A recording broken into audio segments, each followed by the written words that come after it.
존경하는 상주시민 여러분, 저는 오늘 무거운 마음으로 이 자리에 섰습니다.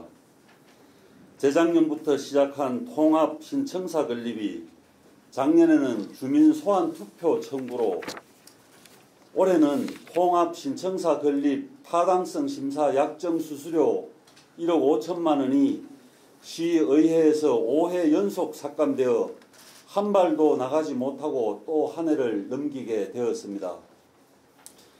주민소환 투표 청구가 각하되었음에도 이해할 수 없는 이유로 관련 예산을 연거푸 5번 삭감한 것은 의회 스스로 자가당착에 빠진 것입니다. 통합 신청사 건립 추진은 시장 혼자 결정하거나 진행하지 않았습니다. 2022년 7월부터 상주시를 대표하는 국민의힘 선출직 공직자들이 여러 차례 합의하고 소통하면서 진행해 왔습니다. 합법적인 절차에 따라 통합신청사 건립 추진위원회가 협의해서 결정했습니다. 그 추진위원회에는 시의회 의원이 3명, 시의회 추천 추진위원이 10명이 있었습니다. 의회에서 정한 조례대로 추진위원들의 합의로 진행되고 결정된 신청사 후보지 결정이었음에도 의회는 적법한 절차를 위반했다고 스스로 법제처에 문제 제기도 했습니다. 그러나 법제처는 잘못되지 않았다고 답변도 주었습니다. 국회의원께서는 청사 건립은 시장의 고유권한이다. 내가 간섭하지 않겠다. 소신대로 추진하라고도 했습니다.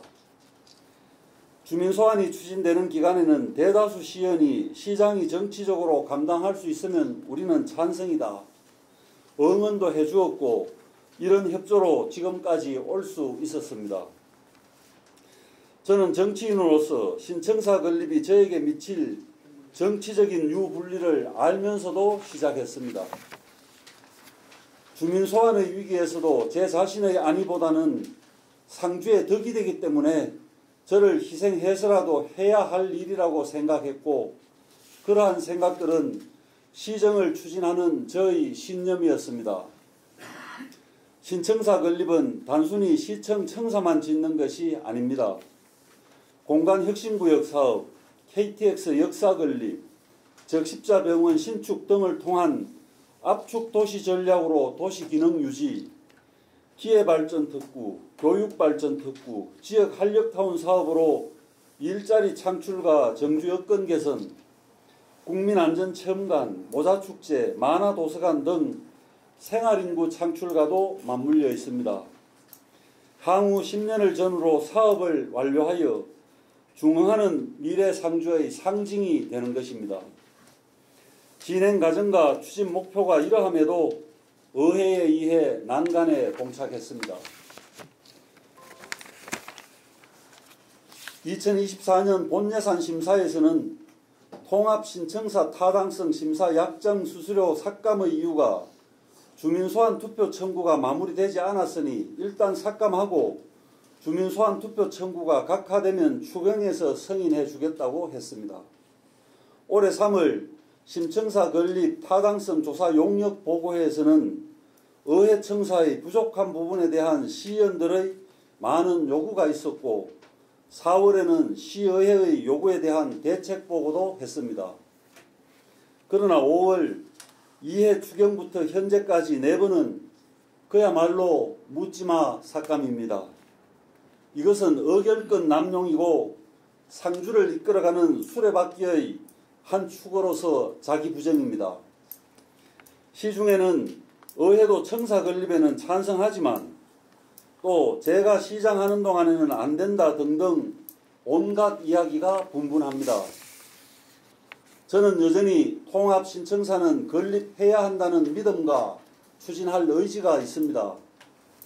그러나 앞으로도 시의회가 예산을 삭감한다면 또 국민의힘 선출직 여러분이 예산 편성 찬성한다는 메시지를 주지 않으면 더는 추진할 수도 없습니다. 이제 의회가 답해야 합니다. 저는 통합 신청사 건립을 신속하게 추진하고 싶지만 불가피하게 통합 신청사 건립의 계속 추진 여부를 시의회의 판단에 맡기겠습니다. 감사합니다.